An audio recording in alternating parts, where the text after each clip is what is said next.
Assalamu alaikum rahmatullahi wa barakatuh. My name is Faisal. Tonight we have amongst us Sheikh Imran Hosein, the pioneering scholar of Islamic eschatology. We are honored to have Sheikh Imran with us this evening. Tonight's talk will be on Dajjal, which will be for 1 hour and 15 minutes. We will have a short break, followed by a Q&A session from 8 p.m. to 9 p.m. You will have an opportunity to meet and greet Mulana and also have a chance to have your books signed. During the Q&A session, may I humbly request you keep the question related to the topic. Please kindly keep one question per person to give everybody a chance to have an equal opportunity. Without further ado, let me introduce Sheikh Imran Hosein.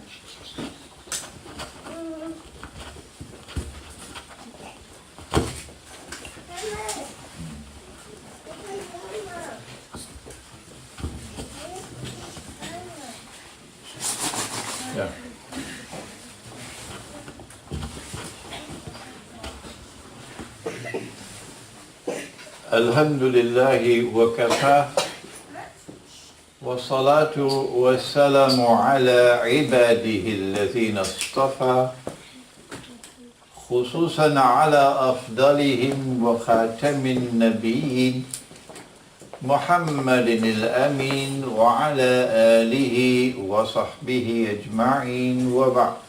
Brother Chairman, brothers and sisters, sons and daughters of Islam, here in Birmingham, Assalamu alaikum wa rahmatullahi wa barakatuh. Alhamdulillah that I'm here in Birmingham even though there's no snow. And Alhamdulillah that I get a chance tonight to speak with you.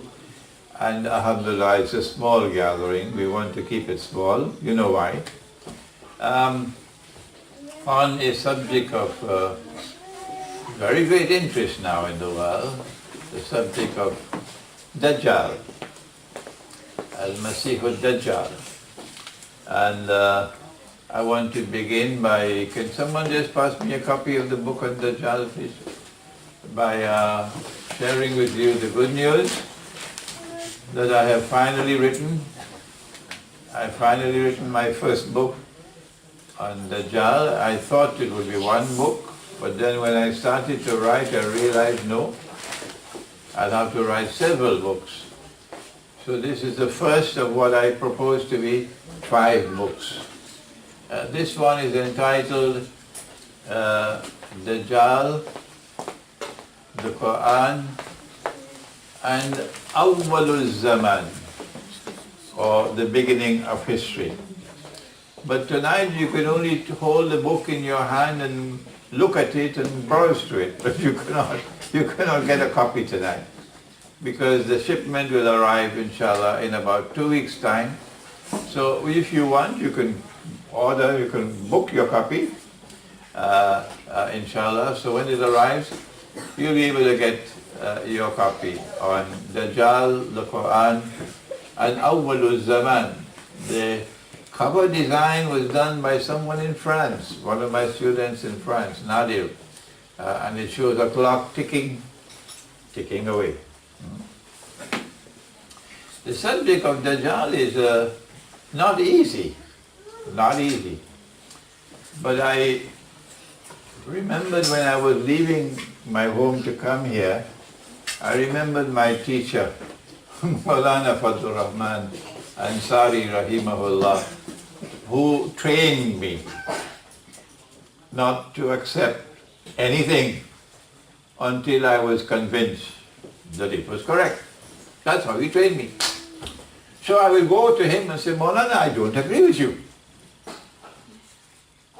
And you know what he'll do? He just smile. Nothing else. He'll just smile. This is a great teacher. Because 4 months later, I'll come to him and say, Maulana, now I agree with you. But I have learned, I have many critics all along, plenty, who differ with me say, Maulana, you're wrong, you're wrong, you're wrong. So what I should do? I should smile. That's the best way to respond. They say, the Prophet sallallahu ta'ala alayhi wa sallam is in Medina. And he's pointing east, Maulana, east. And he's saying Dajjal will come from the east. And Britain is in the west. Maulana, did you not study geography? Just smile, that's all. Don't do anything else. Just smile. Our subject is Al-Masih al-Dajjal, and this has come from Prophet Muhammad alayhi salatu wasalam. He described him as Al-Masih al-Dajjal. So what is Al-Masih? Masih is the Messiah. And the Quran tells us of Al-Masih or the Messiah. He is a prophet of Allah who is sent to the Israelite people, in Arabic, Banu Israel. He will be their prophet. But he will bring back for them the golden age when the holy state which was created by Nabi Dawood alayhi salam, the prophet David, and which with his son Sulaiman alayhi salam, the prophet Solomon, became the greatest state in the world, or the ruling state in the world. And they were ruling the world. That was the golden age. And then, for reasons I will explain to you subsequently, that golden age suddenly came to an end. They didn't know why it came to an end. Up to now, they don't know why it came to the end. Immediately when Sulaiman alayhi salam died, the golden age ended. But we know why it ended, and they don't, because we have the Quran. So Allah then promised them that He will send them this Messiah who will bring back that golden age, who will rule the world from Jerusalem. This is Al-Masih, the Messiah. And when Allah sent the Messiah to them, He sent him in such a way to test them, a terrible test, and they failed the test. Some of them passed, but most of them failed the test. And they said, وَنَعُوذُ بِاللَّهِ مِنْ هَذَا. He's a bastard, and a bastard cannot be the Messiah. And then when they saw him die on the cross before their very eyes, he gave up the ghost. No, he could not have been the Messiah. This man named Nabi Isa alayhi salam, Jesus, the son of the Virgin Mary, he could not have been the Messiah. Why? He's dead. He never ruled the world. The golden age never came back.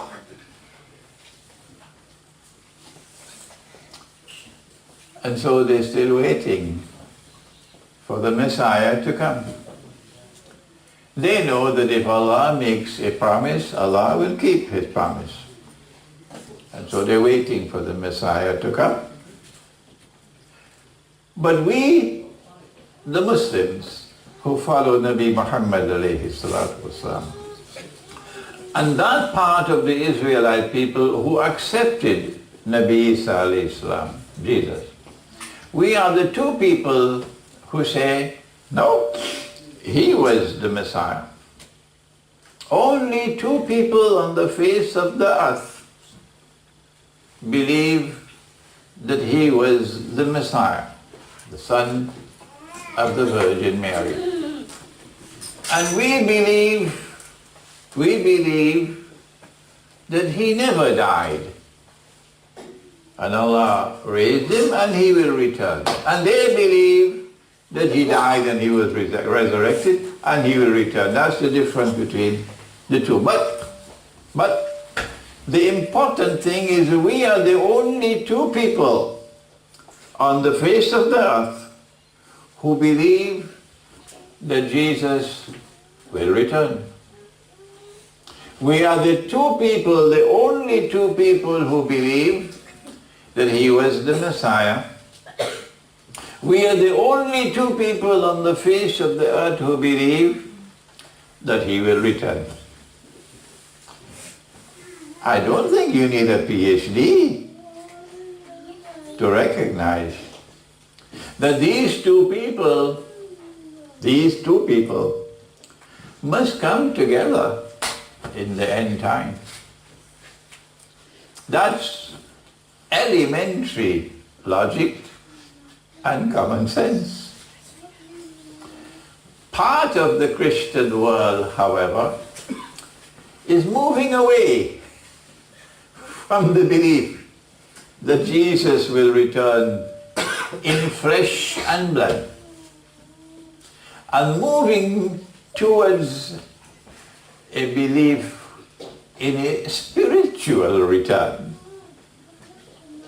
And that is the Western Christian world. They're moving in that direction. And because they also have something called Christmas, you've heard about it? Christmas. And now they have a fellow with a big beard. They prohibit beards, but this fellow has a beard. And it's a big beard, and he comes on a reindeer from the sky, from the North Pole, every Christmas. Yeah. And he has effectively replaced Jesus. Oh yes, in Christmas. I don't know whether you've ever met him. He's a fellow called Santa Claus. So I refer to that part of the Christian world which is moving away from the belief in the return of Jesus in person, in flesh and blood, and now watering it down to a spiritual return. I call that Santa Claus Christianity. And you don't know, I don't have any boxing gloves. I'm just saying it for fun. Yeah. But there is another part of the Christian world which has not as yet been embraced by that fellow with the big beard, Santa Claus. They are the Orthodox Christians, and they firmly believe in what we also believe, that Jesus will return in flesh and blood. In fact, we have something more than that. We believe that when he comes back, he will get married. And I hope it will be a Palestinian girl. I don't know about you. And when he comes back, he will not only get married, he'll have children. Yeah. He will die, and we'll pray over his body and said he will be buried. Who said it? Nabi Muhammad. He will be buried next to me. So, they said, no, we reject that belief that he was the Messiah. And so they are waiting now for the Messiah to come. Allah's messenger said to us that Allah created someone who will impersonate the Messiah. Take them for a ride. Get them to believe that he is the Messiah, when in fact he would not. He would be Dajjal, the one who has a PhD in deception, Dajjal, the deceiver. And al-Masih al-Dajjal, because he will seek to get them to believe that he is the Messiah when he would not be, rather he would be the false Messiah. The Christians have another term. They also believe in Dajjal, but they call him the Antichrist. This is the common belief that we have with them. belief in the Antichrist. The Prophet sallallahu ta'ala alayhi wasallam confirmed that the Messiah will bring back the golden age. Oh yes. He said that when Nabi Isa alayhi salam returns, he will return as Hakimul Adil, as a ruler. As a ruler who will rule. Rule what part? Maybe Birmingham? No. No. Rule the world. Rule the world not in the sense of ruling downtown Birmingham, but rather ruling the world in the sense that there is no rival who could challenge his rule over the world. And no combination of rivals who can challenge his rule over the world. In that sense of the world, he's coming back to rule the world. But he's going to rule the world with justice. Justice. Because prior to his return, it would be Dajjal who would be ruling the world with a mountain of lies and oppression and injustice. Indeed, said the Prophet sallallahu ta'ala alayhi wasallam, oppression will increase to such an extent that a man would pass by a grave and roll on the grave and say, I wish I were in the grave rather than the dead man. Not for religious reasons, but because of biting oppression. So if you cannot understand the reality of the world today, if you cannot understand this war on Islam and on Orthodox Christianity, if you cannot understand the constantly increasing oppression, here is Nabi Muhammad alayhi salatu wasalam coming to you to explain to you so you'll understand why the oppression. If he is to rule the world, I'm talking about Dajjal, and convince the Jews that he is indeed the Messiah, then he must rule the world from what he would claim to be the holy state of Israel, which is located in a part of the world of the earth called the Holy Land. In the Quran, al-Ardul Muqaddasa, Suratul Ma'idah, al-Ardul Muqaddasa. And in another part of the Quran, al-Ardul Mubaraka, the blessed land. But he has a problem. The problem is that the Muslims conquered Jerusalem in the lifetime of Umar radiallahu ta'ala anhu. And from that time, the time of Umar radiallahu ta'ala anhu, until the First World War, which is a long time, Muslims ruled over the Holy Land and over Jerusalem. So if Dajjal is to successfully impersonate the Messiah and convince the Jews that he is indeed the true Messiah, number one, he will have to liberate the Holy Land for the Jews. Number two, the Holy Land was given to the Jews,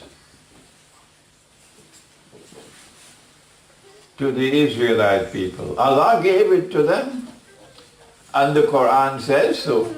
Yes?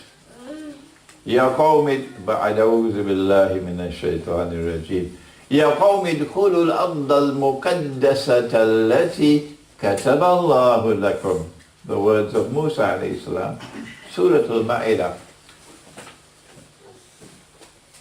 Allah gave the Holy Land to them.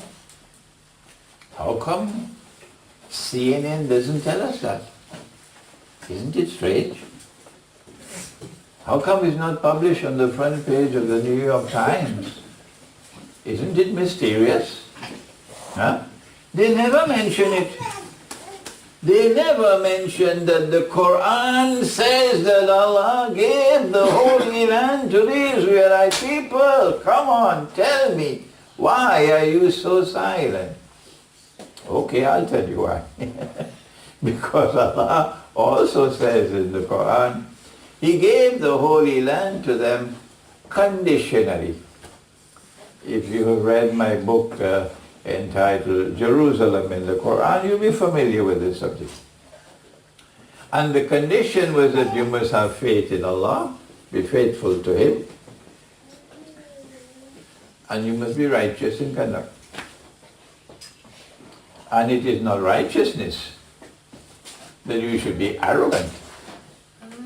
Arrogance and righteousness don't stand together. They stand apart. And it is most certainly arrogance that you should say, we were born superior. We have a birthright of superiority over all of the rest of mankind. Heaven is reserved for us. That's arrogance. So Allah, every time they were wicked in their conduct and they betrayed the condition of righteousness, He always expelled them. But the last time He expelled them, He put a ban on them. They could never return to reclaim the Holy Land as their own. Never. You could come back as a tourist here, but you cannot come back to reclaim the Holy Land as your own. And for 2,000 years, they could not come back. But if He is to successfully impersonate the Messiah, He has to liberate the Holy Land for them. Number one. Number two, He has to bring them back to the Holy Land to reclaim it as their own. Number three, He has to restore a state of Israel in the Holy Land and make the claim that this is holy Israel of Nabi Dawood and Nabi Sulaiman alayhim salam. And number four, you guessed it, He'll have to cause the state of Israel to become the ruling state in the world. So now we know, my language is going to be a little harsh now, that when modern Western civilization argued 100 years ago and 80 years ago, all that we want to do is to find a home for the people who do not have a home. That's all we want to do. I'm sorry, it was a lie.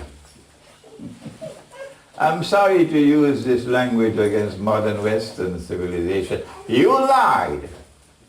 No, you did not want to take them back to the Holy Land so they could have a home in which they could live. Rather, you wanted to create a state of Israel which will one day rule the world. That is what you want to do. But you never told us that. Okay? So these are the four things that Dajjal will have to do. And then after that, of course, he has to build a temple. Because Nabi Sulaiman alayhi salam built a temple. In the Quran, Allah speaks of 4 houses of worship. And He commands us to fight, to wage war, to protect them. Yes, protect them. This is in the Quran, Surah Al-Hajj. He speaks of churches. He speaks of temples. He speaks of synagogues. and he speaks of masajid. وَلَوْلَا دَفْعُ اللَّهِ النَّاسَ بَعْدَهُمْ بِبَعْدٍ لَهُدِّمَتْ صَوَامِعُ وَبِيَعٌ وَصَلَوَاتٌ وَمَسَاجِدٌ. And then he says about the church, and about the temple, and about the synagogue, and about the masjid. Although some people are very angry with him for saying it. He said, يُذْكَرُ فِيهَا اسْمُ اللَّهِ كَثِيرًا, that Allah's name is mentioned frequently in these houses of worship. Yeah. And he wants us to protect them. But when he referred to what they call the temple, he didn't use the word temple. He used the word masjid. Subhanallazi asra bi'abdihi laylan min al-masjid al-harami ila al-masjid al-aqsa alladhi barakna hawla. What is the implication of the choice of this language in the Quran? That Allah should choose to describe the house of worship built by Nabi Sulaiman alayhi salam. He does not use the word church, he does not use the word temple, he does not use the word synagogue, he uses the word masjid. Me, I'm still thinking about it, and I invite you to also think. You know, thinking is a good thing, huh?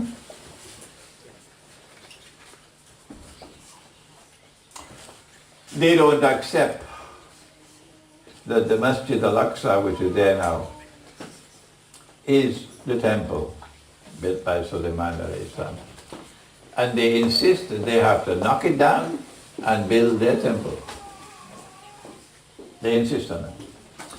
And so, after Dajjal has completed all four, number one, liberate the Holy Land for them. Number two, bring them back to the Holy Land to reclaim it as their own. Number three, restore a state of Israel in the Holy Land and make them believe that this is Holy Israel. Number four, cause that Israel to become the ruling state in the world. After that, I believe, only then will they seek to demolish Masjid al-Aqsa to build their temple. And then he will stand up in Jerusalem and declare, I am the Messiah.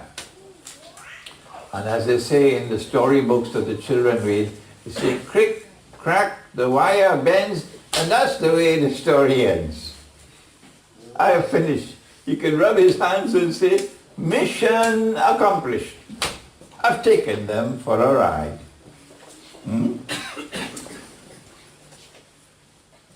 Has he as yet liberated the Holy Land for them?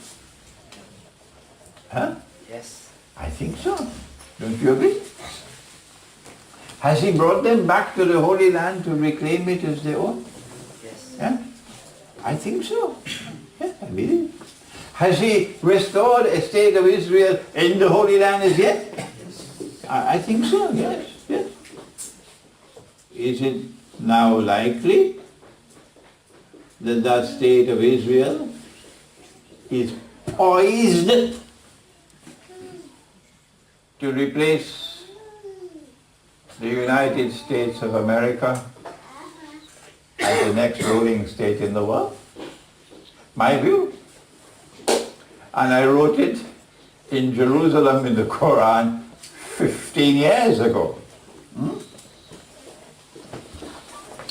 This is how I would like to introduce the subject to you of Dajjal.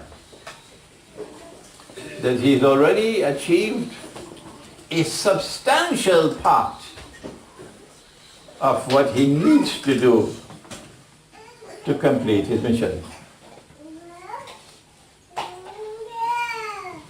So if we have not been able to recognize it, that Dajjal has been released and he's been actively involved in the affairs of the world for the last few hundred years, I suspect, maybe you'll agree with me, I suspect we've been eating biryani and going home and sleep. I hope my language is not too harsh. Because I know biryani is a very nice dish. And I prefer to use a soft language because I do have the harsh language inside of me. Yes, I have a fire inside of me raging. Disappointment, frustration, you name it. For people and an ummah of Muhammad ﷺ who have eyes and yet cannot see. Yes. Allah gave them a capacity to think and they refuse to think. So I have to try to contain myself and use the gentle language rather than to use the harsh language. Yes. Well, if he had been released, where is he? Have you ever seen him? Nabi Muhammad alayhi salatu wasalam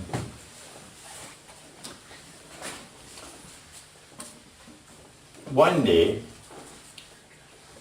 he meets one of his companions who comes to him. His name is Tamim al-Dari, a Palestinian who was a Christian, became a Muslim.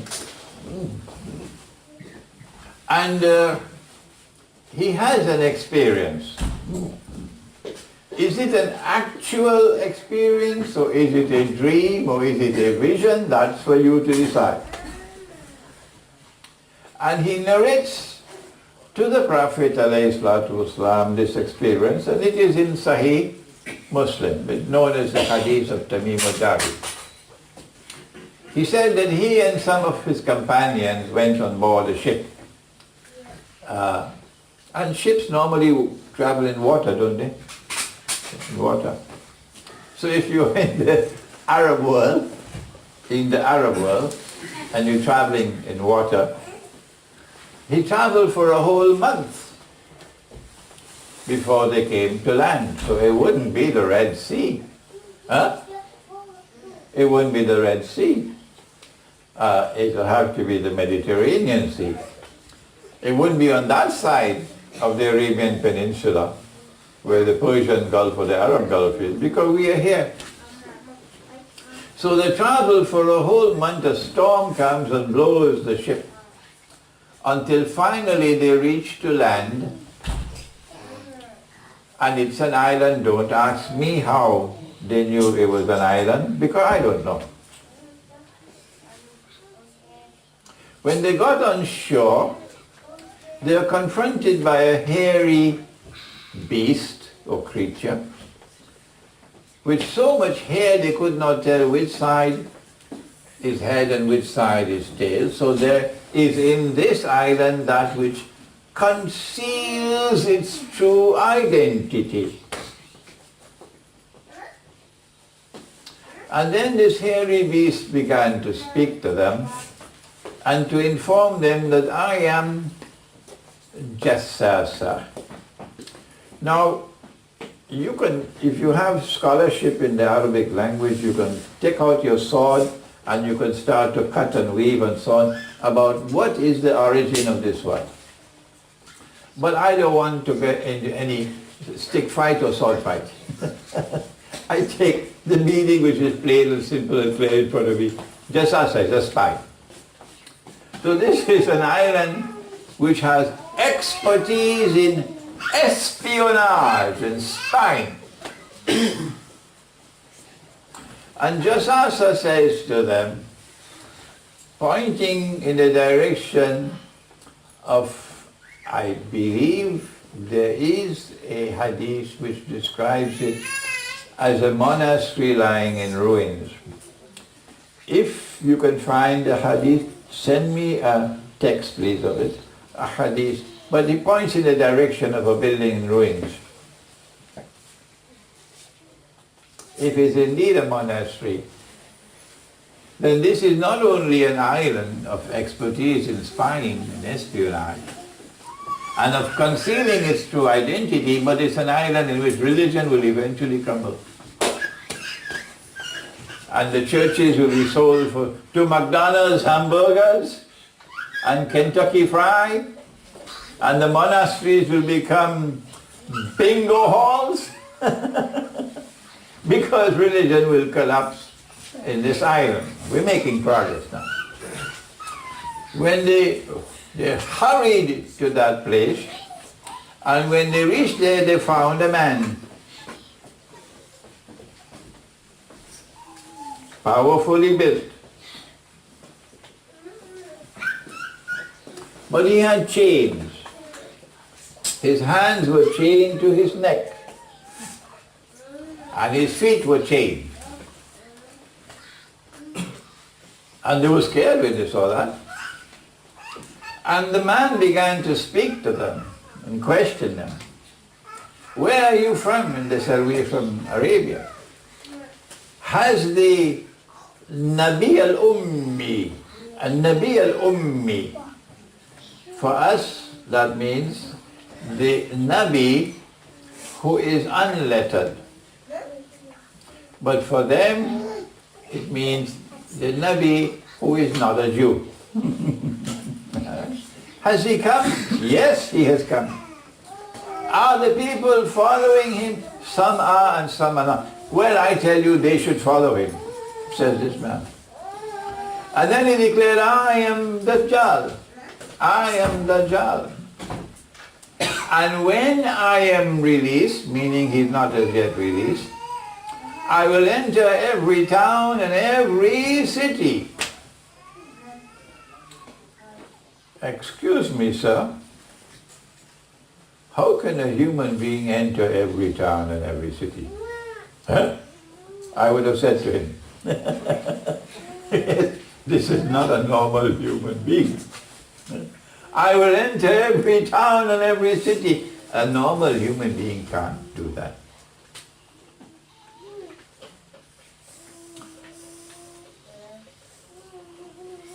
He said, is there any water left in the Sea of Galilee? They said, yes. He said, it's not going to last for long.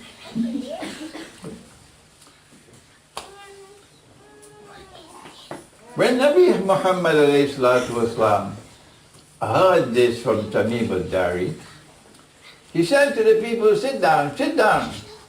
And he then narrated to them what Tamim al-Dari told him. So we're getting this narration not from Tamim al-Dari, we're getting it from Nabi Muhammad ﷺ.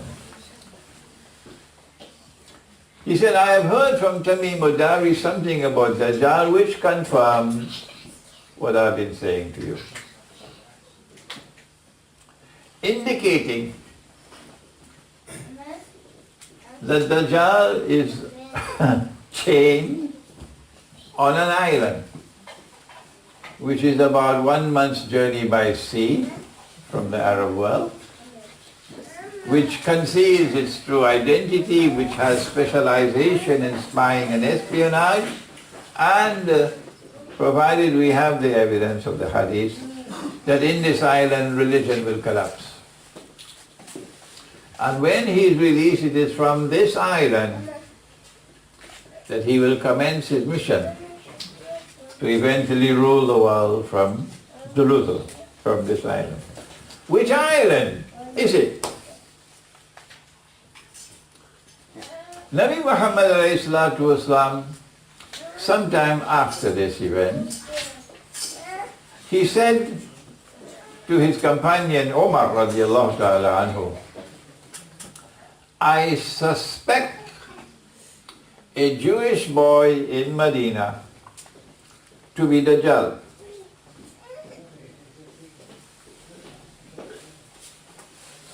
So come with me. And they went and they met with the Jewish boy and there was some exchange. His name was Ibn Sayyad. And the boy was rather impolite or impertinent in his replies. And Umar got angry. And he said, "O Messenger of Allah, give me permission." I cut off his head. What is important about this event is that the Prophet alayhi salatu wasalam never confirmed that that boy was Dajjal. No. All that he confirmed is that the possibility exists. That's all. Read between the lines. The Prophet is sending a message to us through this event that Dajjal has now been released. The possibility could not exist of anyone being Dajjal if Dajjal had not as yet been released. This is a elementary logic, elementary common sense, not particularly difficult. So if Dajjal is released in the lifetime of Prophet Muhammad ﷺ, and he's already at work, and in fact he's almost completed most of his mission, just a little bit now left, where is he? And which island is it? The Prophet said that when Dajjal is released, he will live on earth for 40 days. And always remember that the language of revelation is sometimes to be understood literally, and sometimes it is to be interpreted. When it comes to 40, most certainly interpretation, because a man asks the Prophet sallallahu ta'ala alayhi wa sallam, "O Messenger of Allah, which was the first masjid built?" He said, "The Kaaba." And then he asked, "Which was the second to be built?" He said, "Masjid al-Aqsa." He said, how much time elapsed between the two? He said, 40 years. Huh? Even a child would know. It was much, much, much more. It was a few thousand years. So when he gave the answer 40 years, he is telling you, be careful. When the number 40 appears, it has to be interpreted. Do not accept it literally. Because between the building of Masjid, the Kaaba, and Masjid al-Aqsa were probably a few thousand years. How could it therefore be 40 years? So Dajjal, when he is released, will live on earth for 40 days. Please don't believe it's 1 month and about 10 or 11 days. Okay? No. He went on to say, Yawmun kasana, 1 day which will be like a year. Yawmun kashahr, 1 day which will be like a month. Yawmun kajum'a, 1 day which will be like a week. Wasairu ayyamihi ka'ayyamikum, and all his days, meaning all the rest of his days, like your days. Now then, if there are those who are persuaded that they have to search somewhere in the North Pole where a day could last for a whole year, my response is to smile, that's all. No need to pick up any boxing gloves. Rather, I hold the view that there are samawat. Beyond this material universe, Allah has created other universes. Sometimes they are called in physics parallel universes. Some of my students have warned me, don't use that term. I don't know why. Or other worlds of space and time. And there are 7 of them, Sab'a Samawat. And we know about it because our Prophet went there. He went to each one of them and came back and told us about it. So Dajjal in his first day is in a world of space and time, different from ours. But he's on earth. Can you be on earth and yet be not in our material universe? Huh? Are there angels in this room? Yes. Can you see them? No. Are they in our material universe? No. Are they in our world of space and time? No. Are they on earth? Yes. Are there jinn in this room now? Yes. Can we see them? No. Although I suspect we could see them in Washington. Are they in our material universe? No. No. Sufyan, I hope you don't mind making a little joke now and then. To keep the audience from falling asleep, Sufyan. So, do we therefore have evidence Dajjal can be on earth and yet not in our world of space and time? Yes. Elementary. So when he is in a day which is like a year, he is on earth. But we can't see him. Similarly, when he is in a day like a month and a day like a week. So this appears to be three stages of his mission. The first stage being very long, the second stage being shorter, and the third stage being very short. At the conclusion of which he will now appear in human form in our world of space and time. Where is he on earth in stage 1? Where is he in stage 2? Where is he in stage 3? Meaning his headquarters. I want to turn now to a verse of the Quran which I have interpreted. And you know the law with me. When I give my view, you must never accept my view or my interpretation or my opinion. Never, never, never, until you're convinced that I'm correct. That's the way my teacher trained me. So I don't want students who simply accept everything I say uncritically. You're dangerous to me. If I make a mistake, how can you correct me? So where will he be? Stage 1, stage 2, stage 3. Suratul Mursalat of the Quran. And Allah says, Intaliku, proceed. For me, proceed in the historical process. Intaliku.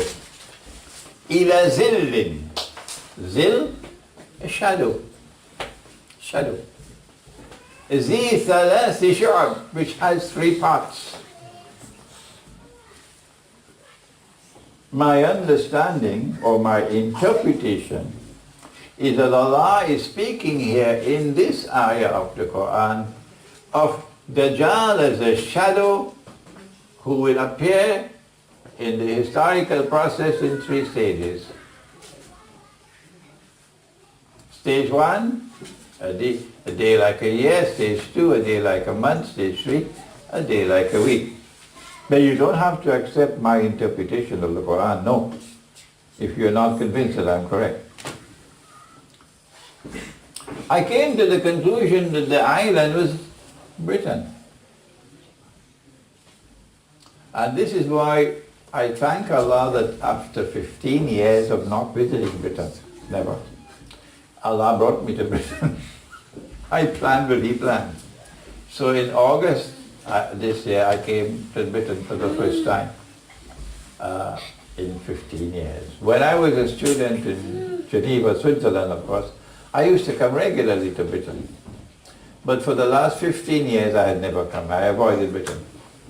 But when I came in August, I suddenly opened my eyes to realize what I should have realized before. Or maybe I also was eating biryani and going to sleep. And that is that those who were born in this land,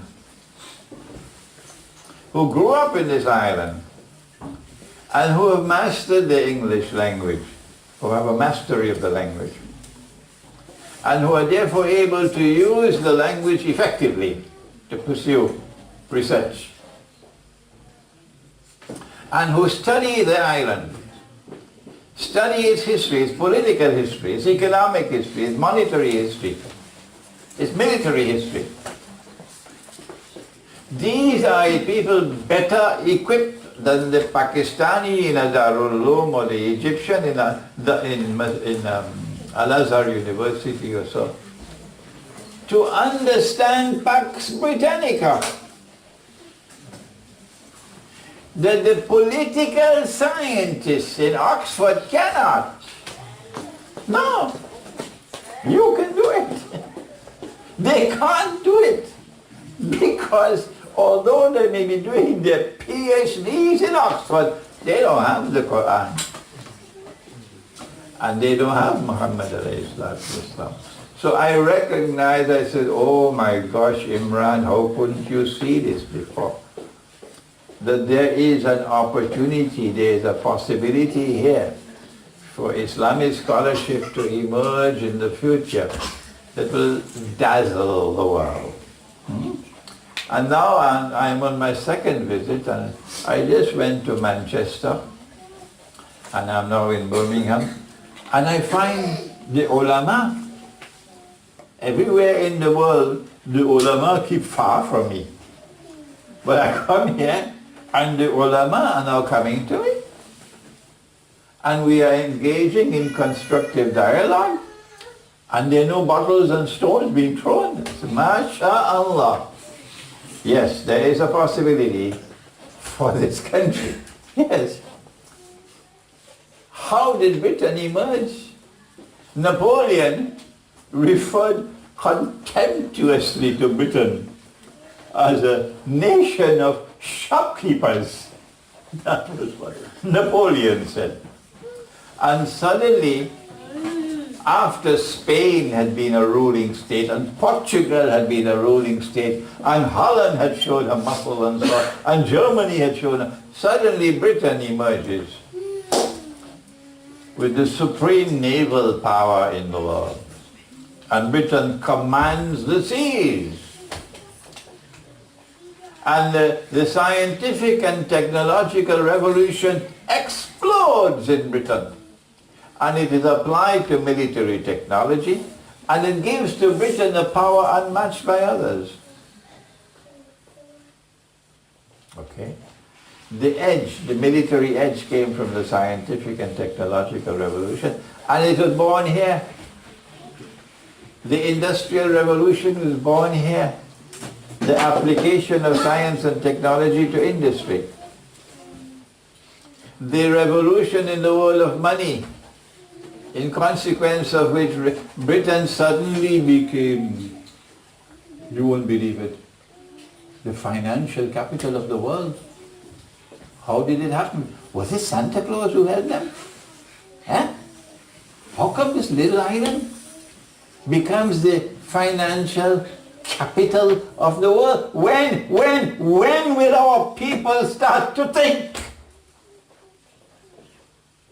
I'm sorry, I have a rage inside of me. Boiling rage for people who simply eat biryani and go to sleep. Britain becomes the ruling state in the world. Pax Britannica emerges. And Britain has a mysterious obsession with the Holy Land. I don't want to take the whole night with you. Just to point to the Balfour Declaration should be enough. How do you explain?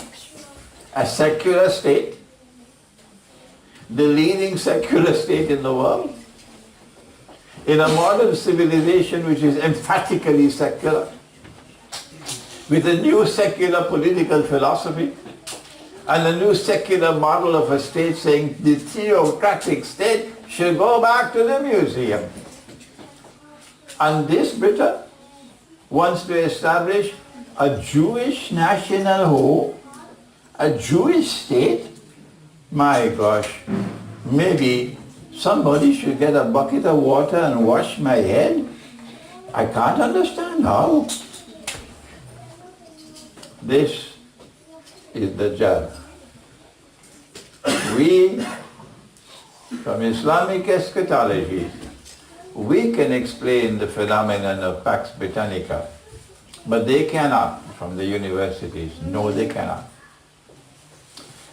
And then came Pax Americana, and the sterling pound is replaced with the US dollar. And I'm cutting a lot of corners now because we have only 1 hour. And now we are located in that moment of the historical process from our eschatological perspective, not theirs. When Pax Americana is in irreversible decline, and Uncle Sam is riding out into the sunset. These are bold words. How can he speak so boldly and with such certainty? Oh, I've been saying this for 15 years. It's there in my book, Jerusalem in the Quran. And there's going to be now a passage from the second stage to the third stage. That's where we are now. And we can recognize what they want to do. That they want to replace Pax Americana with Pax Judaica. When I started saying this 20 years ago, they said he's a madman. They're not saying that anymore today. No. Along the road, we have to try to understand how is it possible for them to achieve this passage. That the United States also has this mysterious obsession with the Holy Land and with Israel. Massive military aid to Israel. Massive transfer of military technology to Israel. An obsession with protecting and preserving Israel. You can't explain that with normal tools of political analysis. You have to come to us with eschatology for us to explain to you. We noticed that from Pax Britannica to Pax Americana, they needed 2 world wars and 20 million people had to die. So it's not difficult for us to understand that the passage from Pax Americana to Pax Judaica must entail a very, very big war. Dajjal doesn't care for how many will die. No. I wish I had the time to introduce you to Gog and Magog, but I'm afraid we don't have the time tonight. But I have a book entitled An Islamic View of Gog and Magog in the Modern World, and you can read it. I want to now turn to a hadith of Sahih Bukhari, and it's been there for 1400 years now. Yes, I know that I have interpreted the hadith differently from it has ever been interpreted before. And as a consequence, there are many who are quite angry with me and annoyed with me.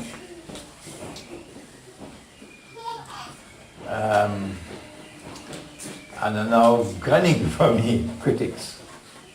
The hadith is that the river Euphrates will uncover a mountain of gold, and people will fight for the gold. And 99 out of every 100 who fight for that gold will be killed.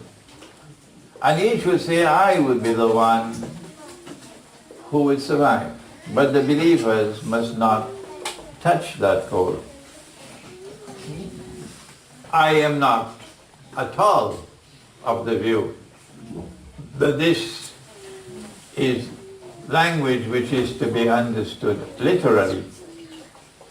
But they have a methodology that I recognize to be defective.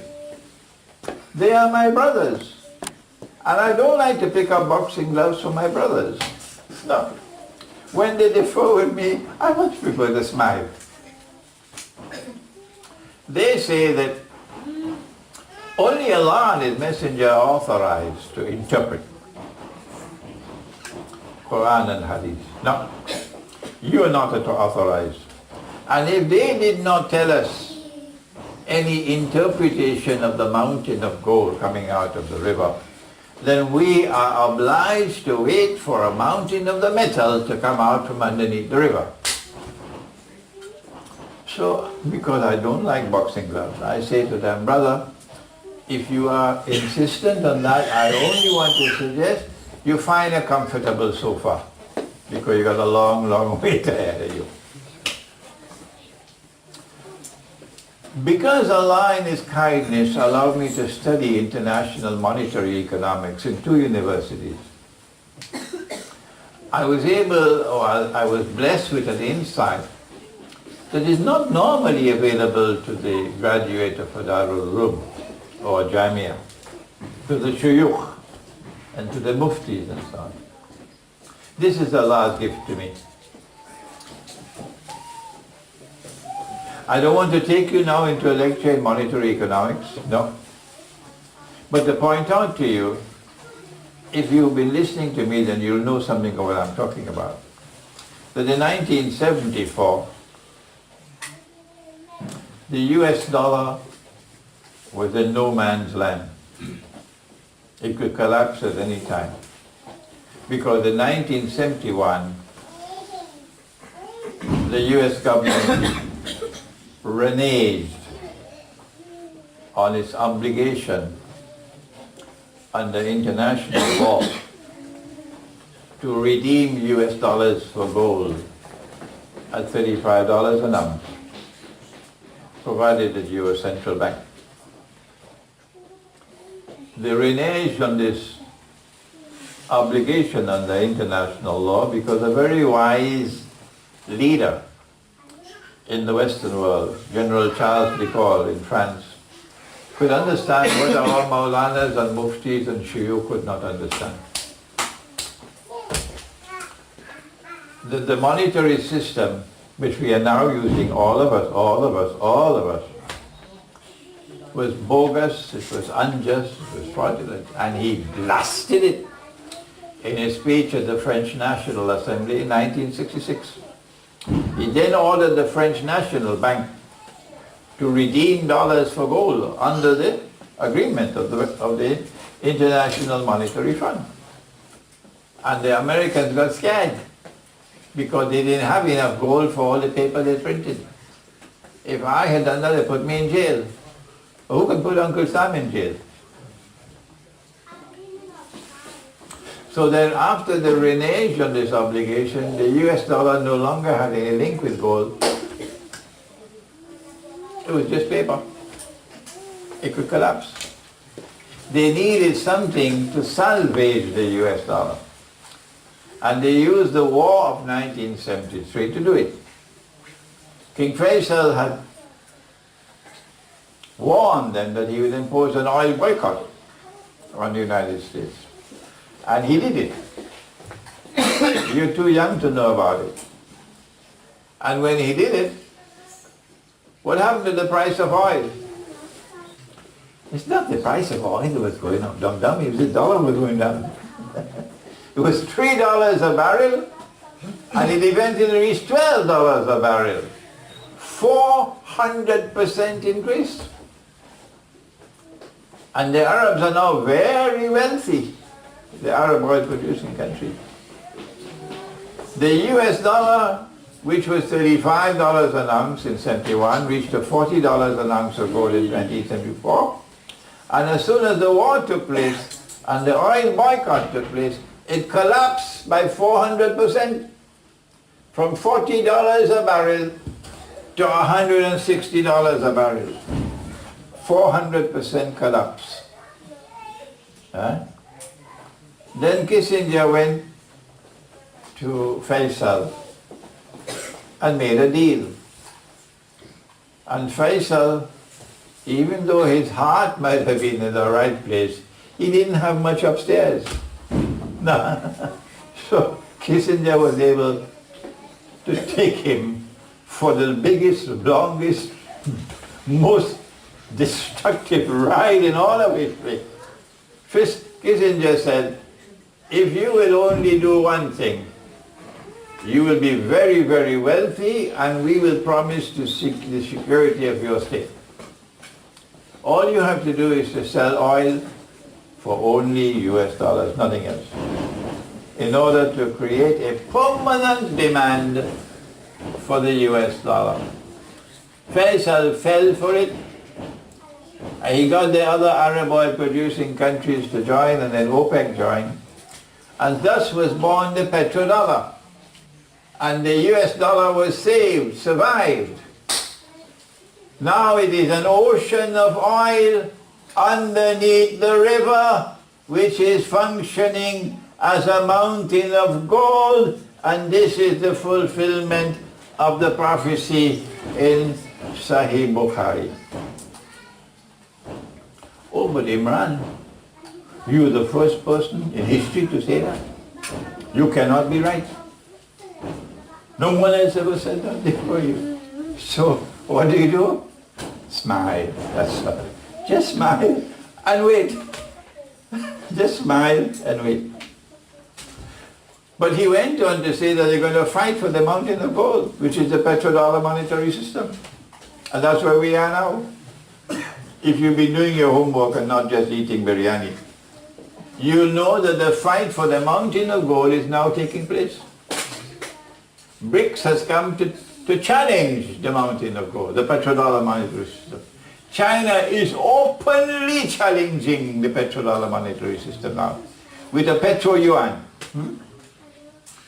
So, I don't know where the fireworks will start, maybe in Korea, maybe in Syria, maybe in Ukraine, the fireworks might start, but we know the purpose and the major reason for the big war that's coming is the mountain of gold. That's where we are now. That's the big war. At the conclusion of which the big powers will knock each other out. The world will be substantially smaller. And then their plan is that Pax Judaica will replace Pax Americana.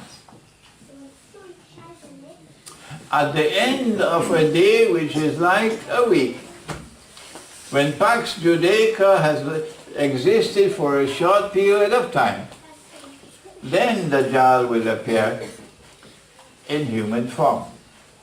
I'm going to take just a little bit more time. Bear with me. Here is this hadith which is lying there for 1400 years now. Nabi Muhammad ﷺ is speaking to his companion Mu'az ibn Jabal. The hadith is in the Sunan of Abi Dawood. And he said, Umranu Bayt al-Maqdis Kharabi Atrid. When Jerusalem is center stage, flourishing, using the analogy of construction, built up, at that time, Jerusalem is the capital of the world, and look at Yathrib, nowhere.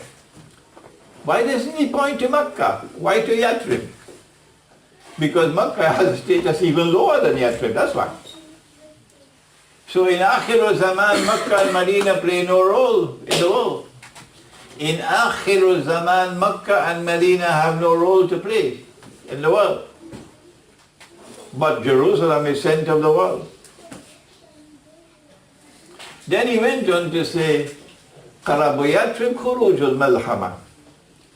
That at that time when Yathrib and Makkah are nowhere, the Malhama will take place, Armageddon, the mountain of gold that they're going to fight for. Has there ever been a war in which 99% of all combatants have been killed? I don't know. Maybe I was sleeping when it happened. Maybe the Turkish people have some knowledge that I don't have, and the Muslims of the Balkans, who are my brothers, and they'll be listening to this lecture eventually. Maybe they have knowledge that I don't have. As far as I know, there's never been a war in all of history which has killed 99% of all combatants. And therefore I think I am on firm foundations, and my audience will agree with me that the Malhama has not as yet taken place. That Armageddon has not as yet taken place. That the war which will kill 99% of all combatants has not as yet taken place.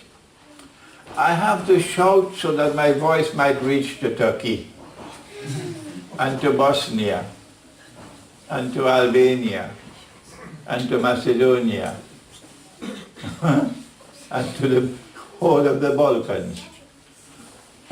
I want my voice to reach there, that's why I'm shouting a little bit. The Prophet went on to say, Khurujul Malhama, Fathul Constantinia. After the Great War, the Malhama, the next event which will take place, and it is an exciting event for us. It excites us. It will be the conquest of Constantinople. Yes. I don't have the time tonight to enter into an elaborate analysis of the conquest of Constantinople. But what I do know is I've not done enough work as yet on it. Yes, I know there's more to the subject than I have so far understood. But they say that the conquest of Constantinople has already taken place. Bosnia says so, Albania says so, Macedonia says so, Turkey says so, all of them say so, that the conquest of Constantinople has already taken place. Imran, you're wrong. What should we do? Smile. Just smile. And let time teach them a lesson. They say it was Sultan Muhammad Fatih, who was the man prophesied by Nabi Muhammad alayhi salatu wasalam. Yes, you're wrong. They say I am wrong. I say you're wrong. Smile. Leave them. Leave them. The conquest of Constantinople has not as yet taken place. The one prophesied by Nabi Muhammad alayhi salatu wasalam. And when it does take place, there will be very, very dramatic implications which I don't need the time, I don't have the time to share with you. They went on to say, Fathul Constantinia, Khuruj al-Dajjal. That only after the conquest of Constantinople would Dajjal appear in human form. At that time, of course, Sa'iru ayyamihi ka'ayyamikum, he will be in our world of space and time. Don't send me an email, please, to say, Sheikh, 40 minus 3 is 37. All right? No, spare me. Don't send that email to me. All right? Because what can I do? Just smile. When Dajjal is in our space, our world of space and time, of course, we now have the appearance of Imam al-Mahdi, not before. And after that, Nabi Isa alayhi salam returns. Dajjal declares that I am the Messiah, and they accept him. And Nabi Isa alayhi salam kills him, and that's it. He's finished. Before I end, and all I have done tonight is introduce you to the subject. I've cut many corners to fit this in 1 hour. Before I end, who is this who's going to appear in human form? But no human being can enter every town and every city in the world. No, not possible. So what kind of human being is this? The most important point I've made in this book comes from Surah Al-Sabah of the Quran. Again, I have interpreted the Quran as no one has ever interpreted before me. So you can imagine, what is my state. Who is he? Huh? They're very angry with me. All I can do is smile. Surah Al-Sabah of the Quran. And Allah subhanahu wa ta'ala gives an experience to Sulaiman alayhi salam, and we recognize it to be a vision. But you must check it out yourself. And Allah says, "Ba'a'udhu billahi minash shaitanir rajim. Wa laqad fatanna Sulaiman." We caused Sulaiman alayhi salam to experience something which caused him distress. Fatan. Fitna. وَالْقَيْنَا عَلَى كُرْسِيهِ جَسَدٍ. And we placed a jasad on his kursi. For me, a chair is kursi, but for a king, no. For a king, the throne is kursi. So Allah placed on the throne of Sulaiman alayhi salam a jasad. A jasad is a body with nothing beside it.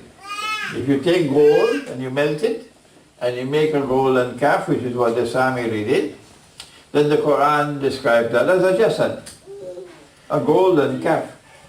No soul, no spirit, no self in it, nothing, just a golden calf. That's a jasad. But if you put someone on the throne to sit on the throne, it won't be a calf, it will be a human being. So Sulaiman alayhi salam sees this fellow, if you'll allow me to use the word fella, this fellow sitting on his throne. And when he looked and he saw him and recognized who he is and what he stands for, it caused immense distress to Sulaiman alayhi salam. Immense distress. In consequence of which he immediately, ثُمَّ أَنَابِ, he immediately turned towards Allah penitently, begging now. قَالَ رَبِّ اغْفِرْ لِي. He prayed to Allah to ask for something. But if you want to ask for something, you must first seek forgiveness and then ask. So he said, "Oh Allah, kindly forgive me. وَهَبْ لِي مُلْكًا لَا يَنْبَغِي لِأَحَدٍ مِّن بَعْدِي, and grant me a kingdom which can belong to none after me. And grant me a kingdom which can belong to none after me." Why? Because he recognized that Jasad wants to inherit his holy kingdom and rule over his holy kingdom. The Jews refer to it as Holy Israel. I see no reason why I should not use the same term. He saw that the Jasad wants to inherit Holy Israel and rule over Holy Israel. He didn't want that to happen at all. So he recognized the Jasad to be Dajjal. This is the most important point made in this book. I recognize, yes, this is the first time anyone has interpreted the Quran like this. But if they come after me with their objections and this and that and the other, I don't intend to do anything else but to smile. That's all. So when Dajjal is in our world of space and time, he is only an empty shell. Everything that he does is externally programmed to do. But he's an evil being. Can Allah program an evil being to act in an evil way? Can he do it? Qul a'udhu bi rabbil falaq min sharri ma khalaq. It is in Allah's divine wisdom that he creates evil. Min sharri ma khalaq. So yes, Allah created him. And Allah programmed him. externally programmed. Today it's called artificial intelligence. And President Putin is on record as saying this is the most important subject for the world today, artificial intelligence. I want to go beyond that to say that anything connected with Dajjal is only an empty shell. If a woman follows Dajjal, no matter how pretty she is, she's just an empty shell. She has nothing inside of her. And if you're using money that Dajjal has created, yes, your money is only an empty shell with nothing inside of it. Whether it be paper money or bitcoins or cryptocurrency. But I'm afraid, yes, you're going to get the fatwa. They're going to give the fatwa. The cryptocurrencies is halal and bitcoins is halal and so on. I want to end now. All I have done is to introduce the subject of Dajjal to you. And I pray that Allah subhanahu wa ta'ala might help me to complete the second book, which is entitled From Jesus the True Messiah to Dajjal the False Messiah, A Journey in Islamic Eschatology. And then I have a third and a fourth and a fifth.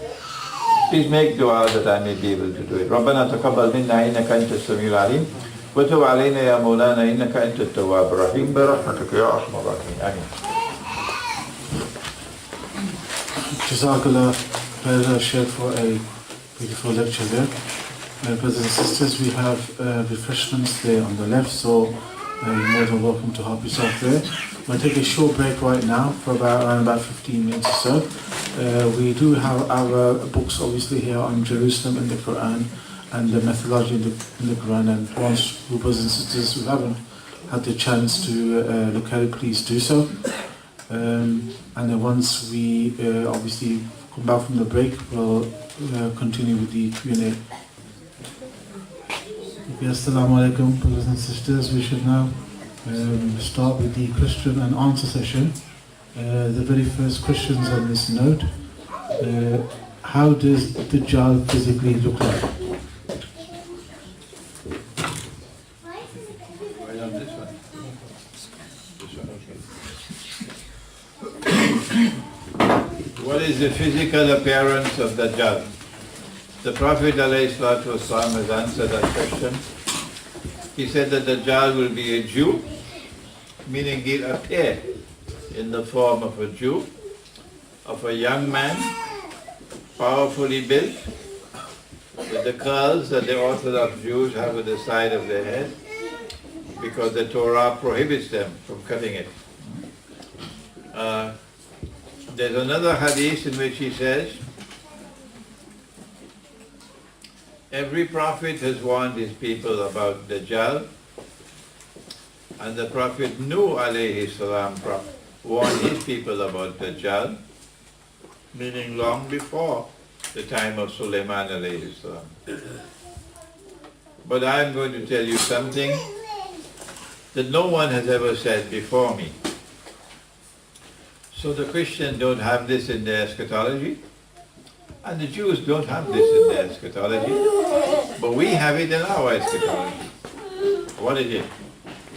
Dajjal sees with his left eye, he's blind in the right eye, it looks like a bulging grape. A bulging grape, meaning you can't possibly miss. You have to be blind not to see that this man is blind in his right eye. But your Lord is not one-eyed. Between his eyes, on his forehead, is written the word kafir, kafir, kafir, disbeliever. And every mu'min will be able to read kafir, whether the mu'min is katib or ghayru katib, meaning literate or illiterate. You can read and write, or you can't read and write, you'll still be able to read. Well, then why can the kafir not read? Why?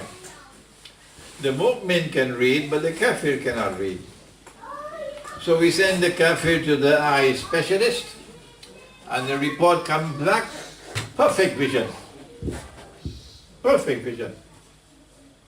So now the question is, what is it that causes the mu'min to be able to read, whether he can write and read or not, and the kafir cannot read, even if he has perfect vision and he knows how to read and write? Do we have any other eyes besides these eyes? That's the big question. And this is a branch of knowledge called epistemology. It's a big word, don't be frightened with it. Epistemology. Dajjal's epistemology, which is the epistemology of modern Western civilization, which is what you get with a university education, is that these are the only eyes that we have. The knowledge comes only from external observation and experimentation and rational inquiry. Knowledge does not come from any other source. This is the scientific method. The first part, the knowledge comes from observation and experimentation. That's correct. The second part, the knowledge does not come from any other source. That's wrong. The Quran gives a different epistemology. The Quran says that in addition to external sight, we also have internal sight. The Quran says that the heart can see, provided that you have faith in the heart, and Allah puts nur in the heart. You can see. In Surah what is it? Is it Surah Al-Hajj? Do you have any Hafiz here? فَإِنَّهَا لَا تَعْمَى الْأَبْصَارِ أَفَلَمْ يَسِيرُوا فِي الْأَرْضِ فَتَكُونَ لَهُمْ قُلُوبٌ يَعْقِلُونَ بِهَا مولانا عبد اللطيف, which surah? أَفَلَمْ يَسِيرُوا فِي الْأَرْضِ, will they not travel to the earth? فَتَكُونَ لَهُمْ قُلُوبٌ يَعْقِلُونَ بِهَا, so that their dead hearts might come alive. And with their hearts, which are alive, they can now be able to understand what otherwise they could not understand. أَوْ آذَانٌ يَسْمَعُونَ بِهَا, so that they not be able to hear what otherwise they could not hear. فَإِنَّهَا لَا تَعْمَى الْأَبْصَارِ, but no, says Allah, it's not these eyes which are blind. فَلَا تَعْمَى الْأَبْصَارِ, it's not these eyes which are blind. وَلَكِنْ تَعْمَى الْقُلُوبَ الَّتِي فِي الصُّدُورِ, what is blind is the heart which is inside the chest. This is the epistemology of the Quran. So now it's possible for us to interpret the hadith. That when the Dajjal sees with the left eye, it symbolizes the capacity to acquire knowledge externally. He has external sight. And when the Dajjal is blind in the right eye, it symbolizes internal blindness. The mu'min can be able to read kafir because he's not reading with these eyes. He's reading with the internal eye. And the kafir cannot read because he's only reading with the external eye. And so, the last thing about Dajjal that has been conveyed to us, which did not come to us with Nabi Isa alayhi salam, with Nabi Musa alayhi salam, Nabi Sulaiman alayhi salam, but has now come to us in the world with Nabi Muhammad alayhi salam, is that Dajjal's epistemological attack will be one of the most significant weapons that he has. That he reduces mankind to a state of internal blindness. He reduces mankind to a state of internal blindness. Now, I wish they had not invented the word Sufism. I wish they had never invented the word Tasawwuf. My life would have been so much easier. When our Prophet, when Jibreel alayhi salam gave us another word of al-ihsan, it didn't mean the same thing. You're waging a war on the Sufis, war on Tasawwuf, when Tasawwuf and ihsan is the same thing. أن تعبد الله كأنك تراه بعين القلب. That is what has to be added to the hadith. Al-ihsan is that you should worship Allah and serve Allah as though you're seeing Him. Not with these eyes, but rather with the heart, with the internal. So that is tasawwuf, that is Sufism. And if you don't have that, you can't travel. Oh no, you can't travel. The problem with tasawwuf today is that they have started different religious practices which are not based on the Sunnah. So what do? Don't take up big boxing gloves to fight with them over the religious practices which are not based on the Sunnah. Okay? Don't do that. It's better to just smile. Yes. And that part which is based on the Quran and Sunnah, that is the highest stage of religion. And you need that in order to be able to penetrate the subject of Dajjal. And so the Sufis should have been leading the world. But they also say paper money halal. Yes. And they also say you could buy the first house with a bank loan on interest. Yeah. I don't see any difference between the Sufi and the others. Maybe there used to be authentic Sufi shuyukh in the past. My gentle advice to the world of Sufis is it will be beneficial for you and you'll be able to climb to the highest ladder if you will concentrate on only those religious practices which are firmly based on the Quran and Sunnah. That's all. That's all. And then the Sufi can teach us the subject of Dajjal. Can we have questions first from the sisters, please? Possibly.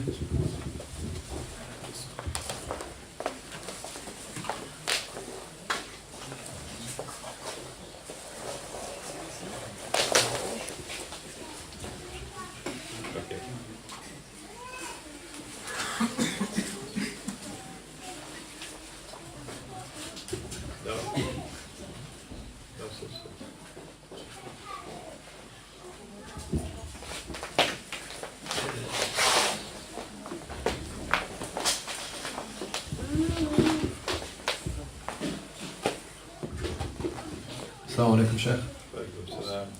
You mentioned that you see potential for scholarship from Britain regarding Akhir Zaman and the monetary system. I also heard from in the past that Hijrah may be a way.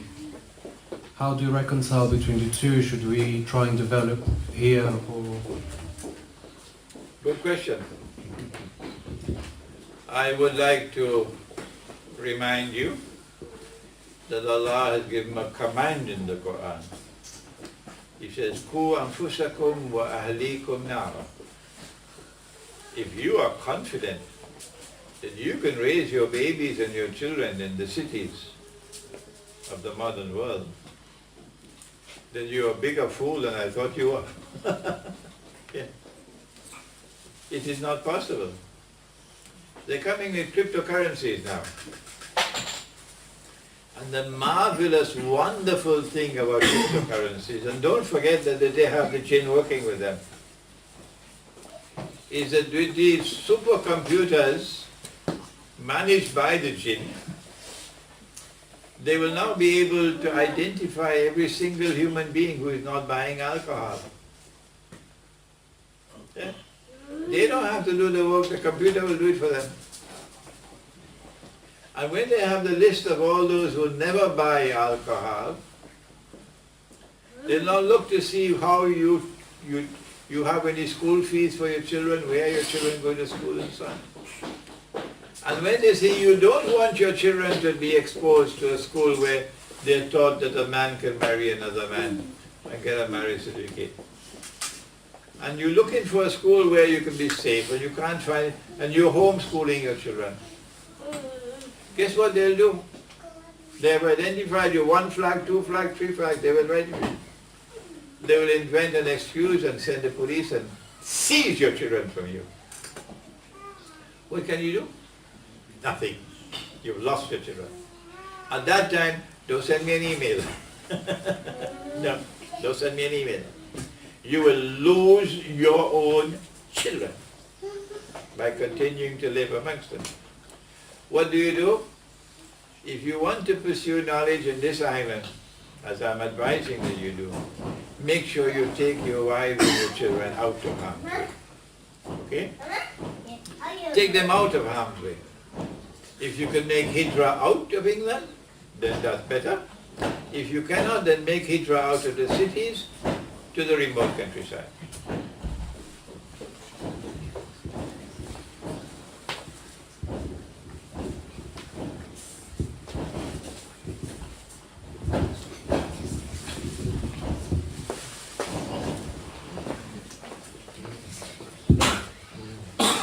Sheikh, I had a question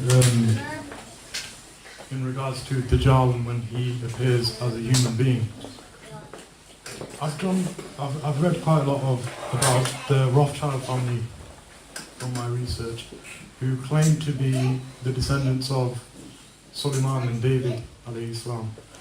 And in the year 1820s, I think I read an article in which they said that from them would come the Messiah.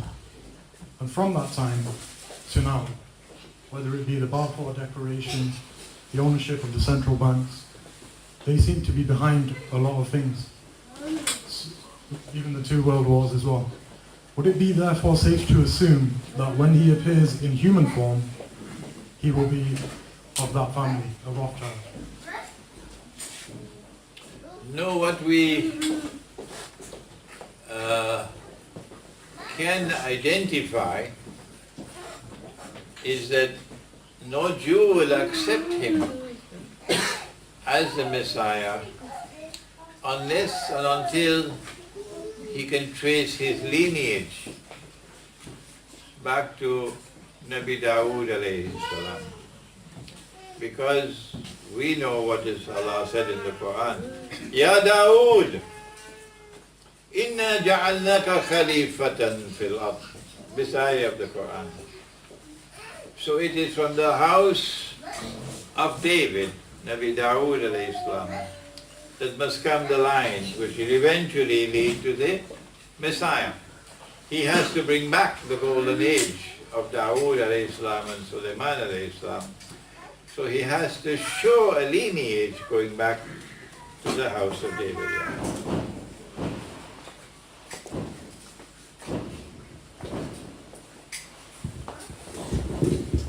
Assalamu alaikum, Sheikh. Do you know if now the Jews have said that they want to make they've made Jerusalem the head, or they're gonna make Jerusalem the head of Israel? Or will they introduce a monarchy so that those who would claim descent from Hazrat Suleiman and Hazrat Dawood alayhi salam, so eventually the Dajjal can be crowned as king? That's my question. The question is, will Israel have to change from being a secular modern state and return to what it was, the Holy Israel was, a monarchy? The answer is yes. question.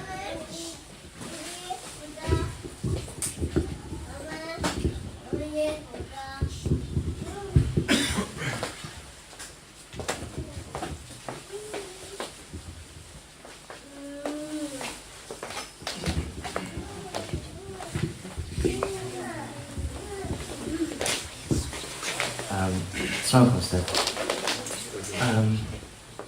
According to a hadith, there's the Prophet said when Isa alayhi salam comes back down, that he'll break the cross, kill the swine, and abolish the jizya. This has been kind of baffling me. I mean, would you be able to lightly elaborate on this, please? It is a difficult hadith to explain, and I cannot claim that I'm confident that I have mastered the understanding or penetrated this hadith. No. Jizya is a tax imposed after a jihad has taken place, and a conquered people want to continue to reside in the territory which has been conquered, and they belong to Ahlul Kitab.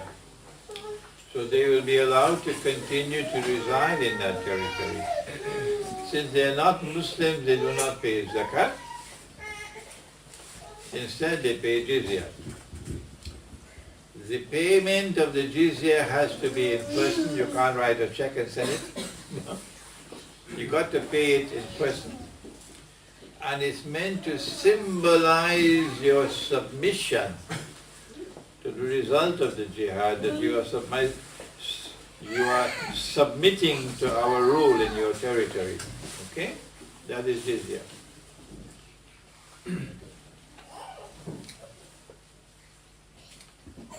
Can a law be cancelled? The law is in the Quran, jizya. Can it be cancelled? Allah speaks in the Quran and He says, مَا نَنْسَخْ مِنْ آيَةٍ أَوْ نُنْسِهَا نَأْتِ بِخَيْرٍ مِنْهَا أَوْ مِثْلِهَا.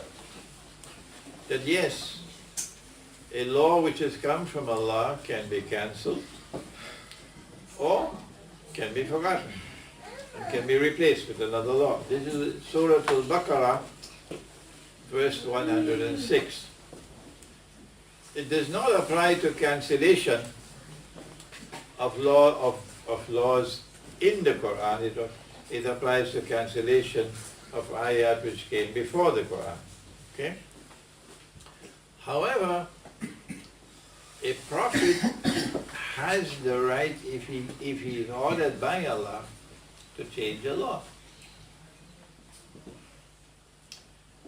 And it is possible, I cannot deny, that Allah can communicate to Nabi Isa alayhi salam to cancel or to change the law of jizya. Okay? But I'm treading on very difficult territory on this issue. And I'm not going to speak with confidence. No. Because you asked the question, I'm forced to offer you some preliminary comments on the subject, okay? Breaking the cross could mean his great anger of those who attempted to crucify him. His great anger with them that they attempted to crucify him. Breaking the cross could mean that they would have to now run for their lives. Those who wanted to crucify him and who were so pleased with when he was put on the cross to be crucified. Okay. Killing the swine could mean killing those people who wanted him crucified, referring to them as swine. Okay? I'm not impressed by a view that Nabi Isa alayhi salam will take a knife in his hand and start killing pigs all over the world. No, it doesn't seem to me. It doesn't seem to me to make sense. A prophet of Allah taking a knife and going killing the pigs all over. No. It seems to me that there are people with whom his anger is so great that they are like pigs, swine. These are my preliminary, I say, it's a difficult hadith. Yeah. Thank you, Jazakallah. Can we have a question from the second one, please? Assalamu alaikum, Sheikh. Sheikh, drawing on the question of the brother, would it be correct to imply that abolishing the jizya implies that there would be no more non-Muslims after Isa alayhi salam is back? We are now, your question is, if the abolition of jizya implies that there will be no more non-Muslims, okay? We are now moving into that territory which is unexplored for me. I said to you, I have not satisfied that I penetrated this hadith, so I prefer not to answer your question. Yeah. Thank you. Can we have a question from the third section, please?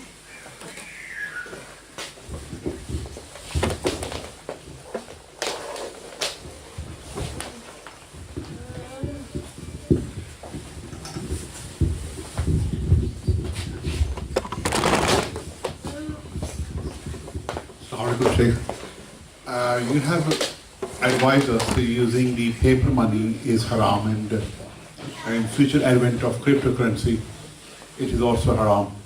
So for a layman like us, we can't do nothing about paper currency, we can't do nothing about cryptocurrency.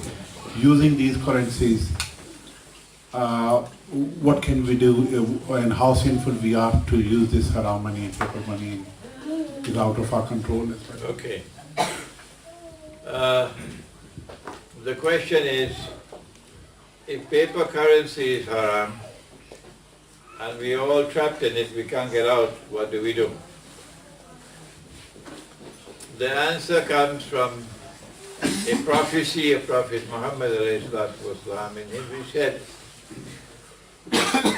the time will come when you will not be able to find a single human being, a single person in all of mankind who will not be consuming riba.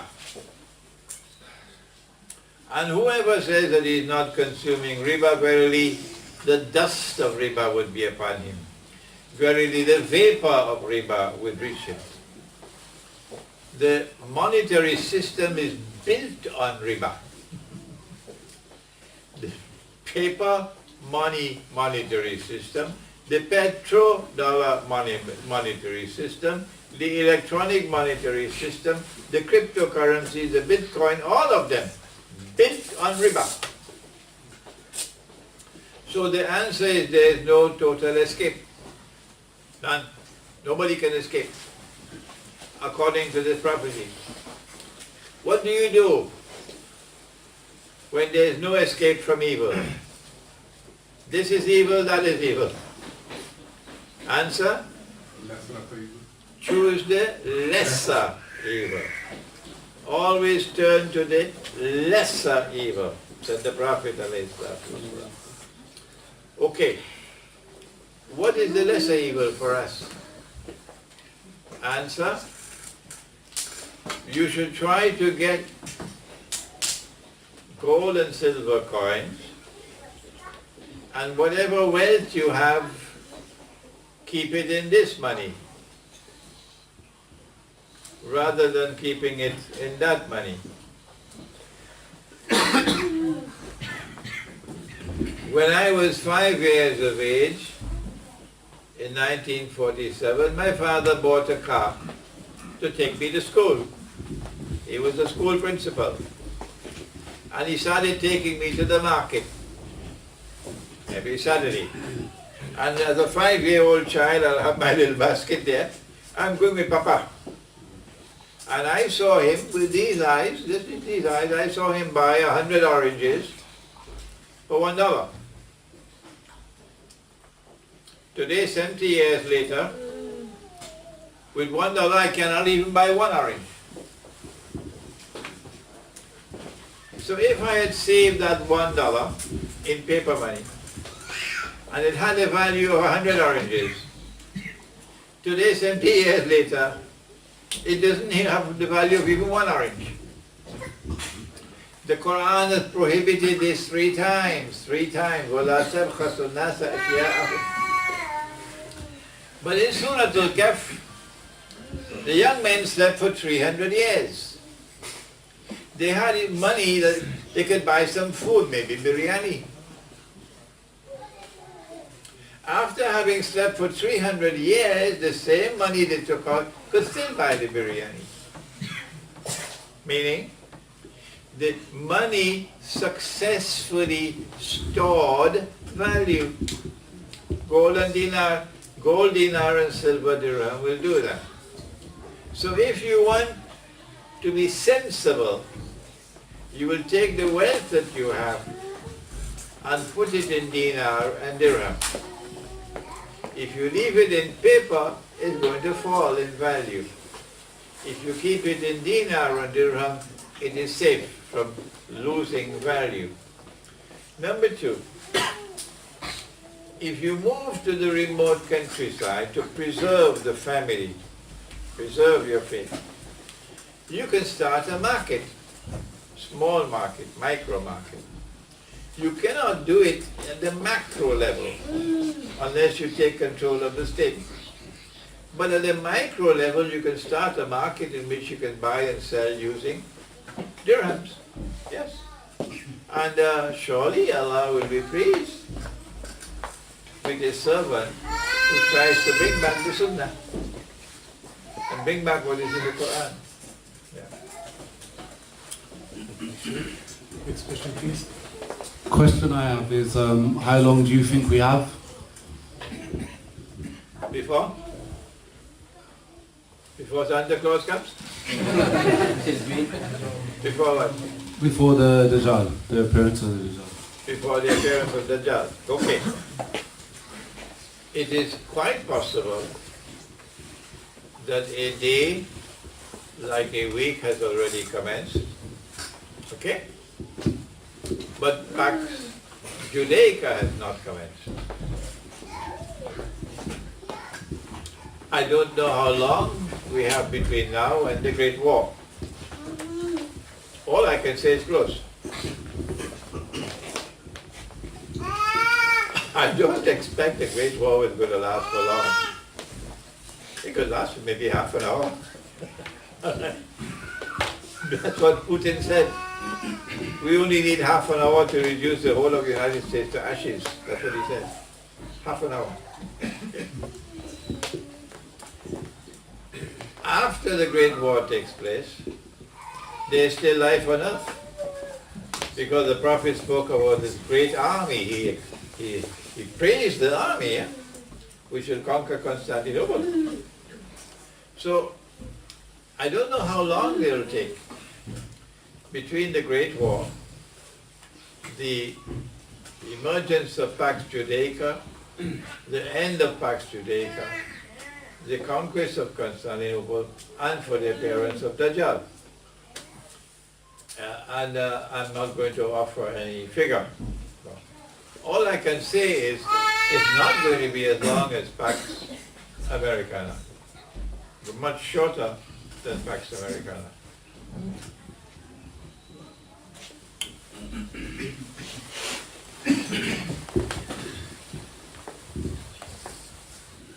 Salam Sheikh. Will there be an alliance between Dajjal and Ya'juj and Ma'juj, or are they two separate entities and events in history? What is the relationship which exists between Dajjal and Gog and Magog? Are they two separate entities? And how are they related in history? Answer, Allah created both. Allah created Dajjal, and in Sahih Muslim, in Sahih Muslim Hadith al-Qudsi, I have created creatures of mine so powerful that none but I can destroy them. Gog and Magog.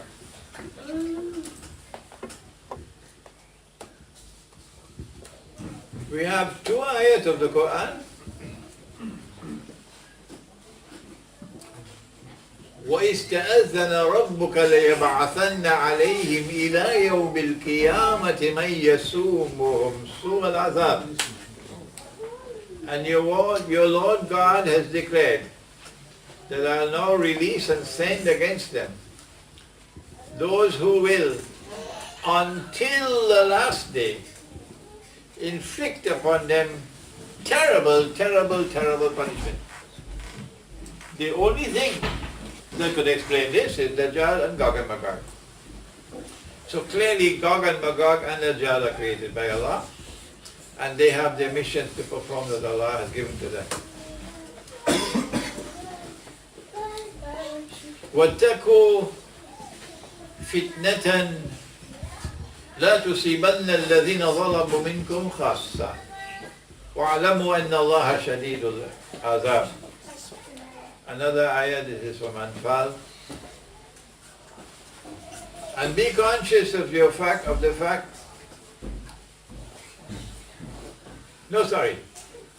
And fear that fitna,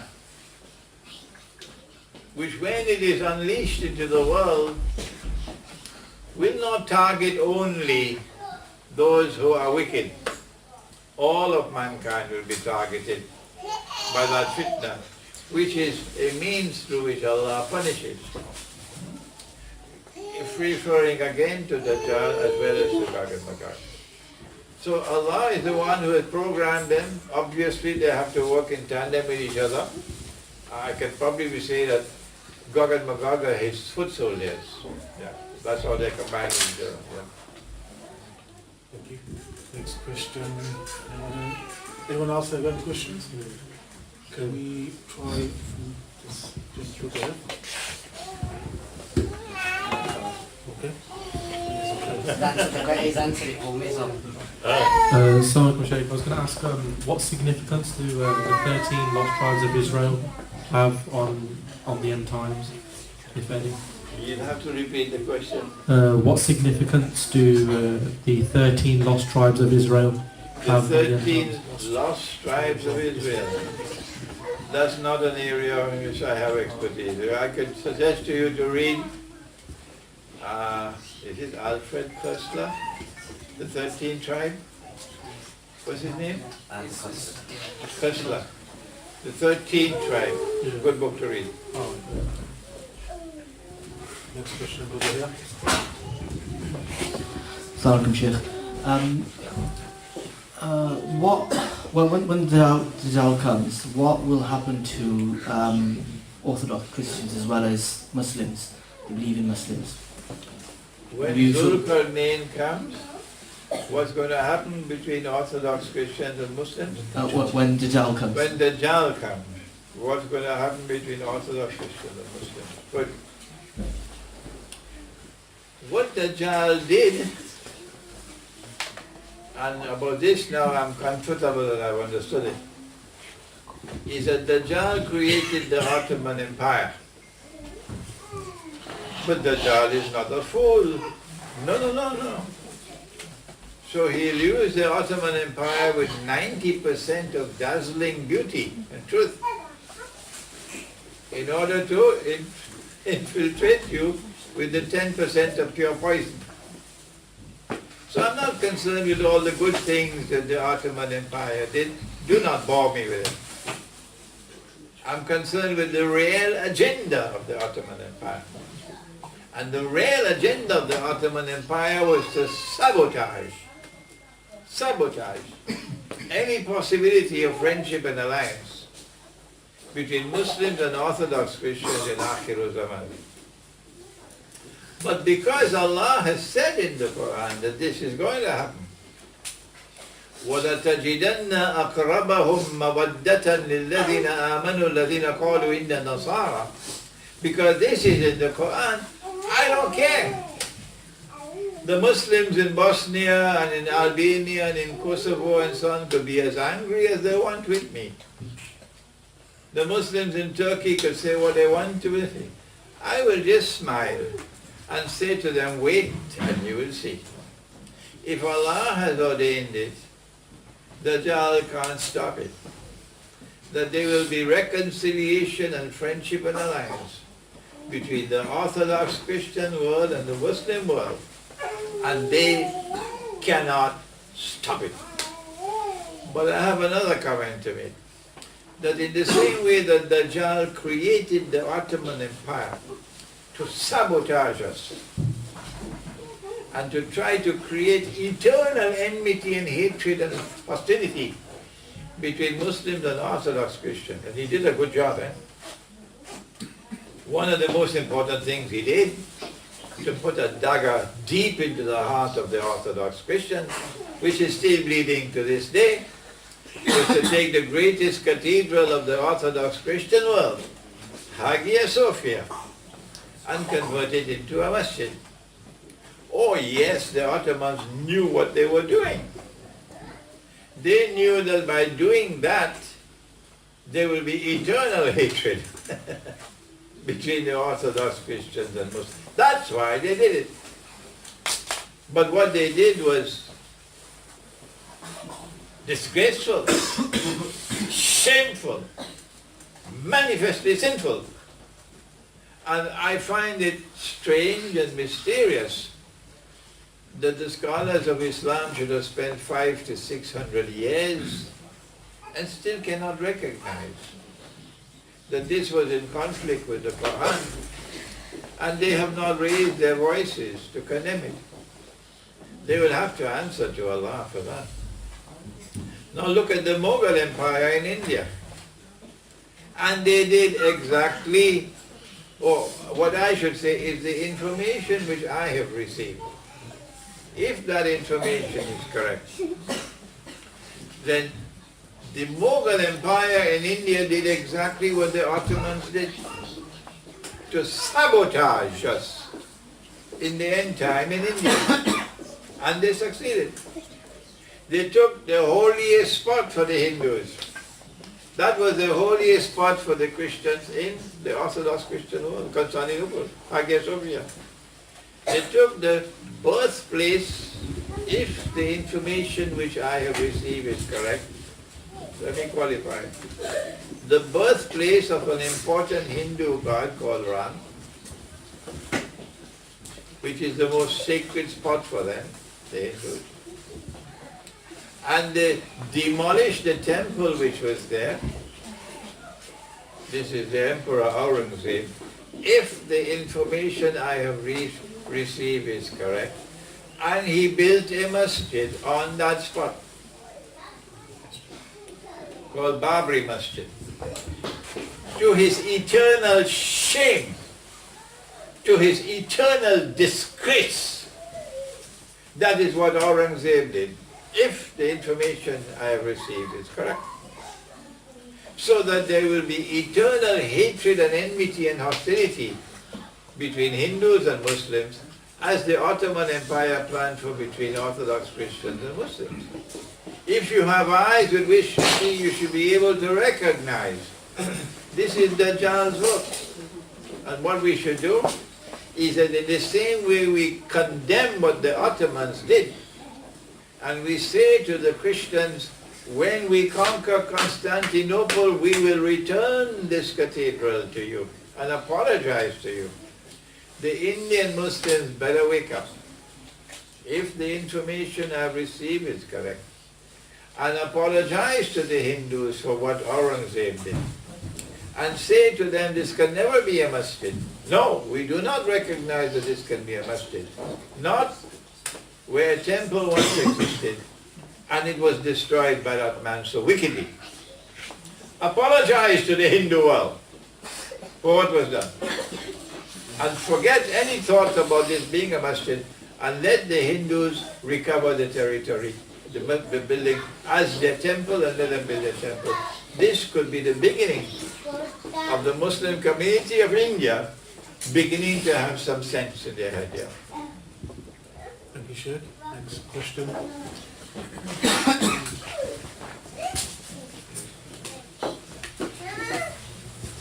Assalamu alaikum. Walaikum salam. What's your name? Fahim. Oh yes, I remember Fahim. How old are you?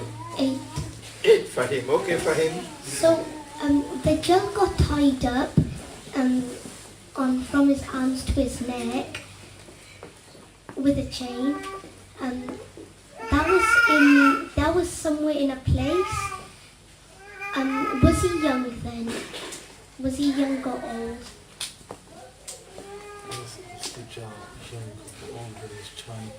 Tied up in a chain. Oh yes, he was young. He was young. Maybe as young as Papa. Yeah, he was young. Because our Prophet said he's a young man. He's a Jew, he's a young man. Powerfully built. How many years was he tied up for? Maybe 20, maybe 30. I didn't ask him. I don't know. Yeah. Okay.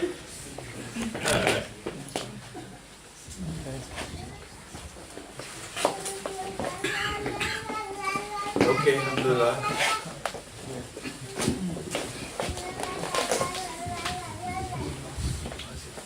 Could we see a conflict between Sunni Muslims and Shia Muslims leading to the Malhama?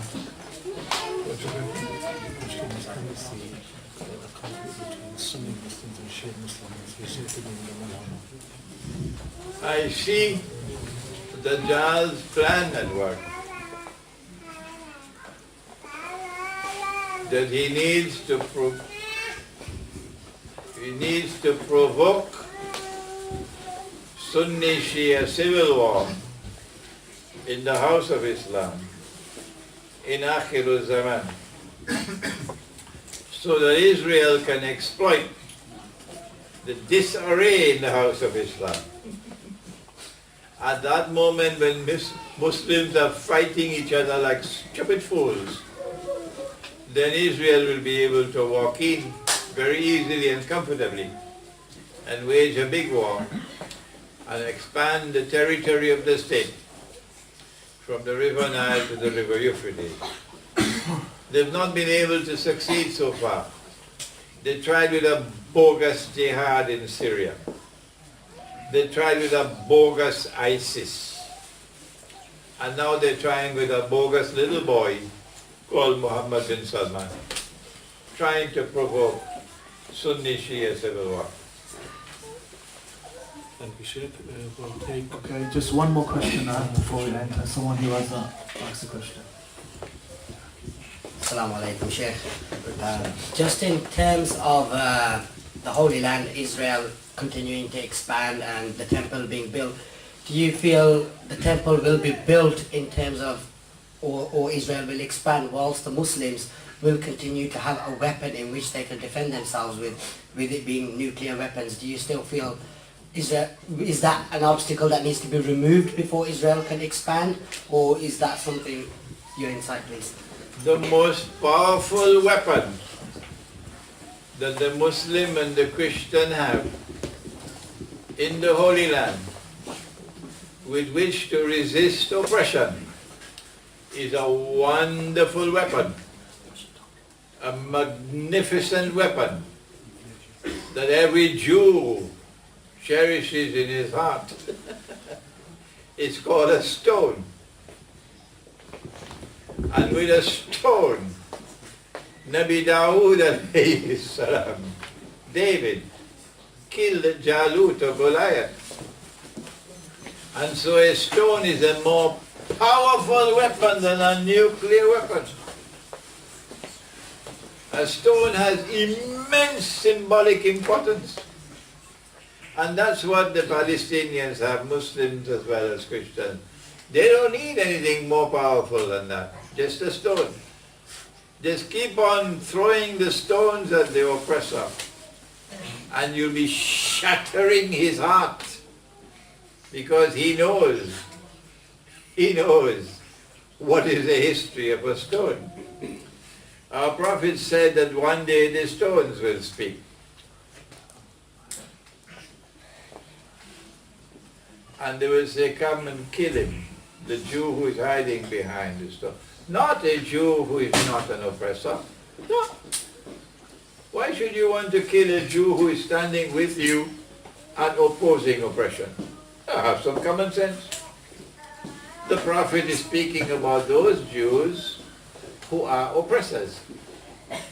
But oppression has reached such a limit They are now on a one-way road.